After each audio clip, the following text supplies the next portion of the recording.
ပညာတွေတတ်ပြီးအကောင်အဆိုးကိုမခွဲခြားနိုင်အလကားပါပဲငွေကြေးချမ်းသာပြီးအတ္တတွေကြီးကကိုအိတ်ထဲပဲထည့်ဖို့ကြိုးစားနေရင်အလကားပါပဲအသွေးအခေါ်ဘယ်လောက်မြင့်မြင့်စာနာများလဲပြီးတတ်တဲ့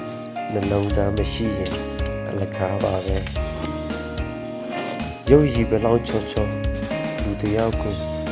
လူလိုမမြင်တတ်ရင်အလကားပါပဲအတိပညာဘယ်လောက်ရှိရှိတခြားသူပြောတဲ့စကားကိုတန်ဖိုးမထားတတ်ရင်အလကားပါပဲ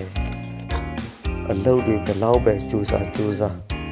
ယူတာမှုမရှိရင်အလကားပါပဲဘယ်လောက်ပဲတော်နေပါစေကိုကျင်းစာစိတ်မရှိရင်အလကားပါပဲဘယ်လောက်ပဲလူကောင်းတယောက်လိုကြွေးကြော်နေပါစေသူများမျက်ရည်ပါတဲ့ထမင်းကိုစားနေရင်အလကားပါပဲအမှန်တရားကိုဘယ်လောက်ပဲလက်ခံတယ်ပြော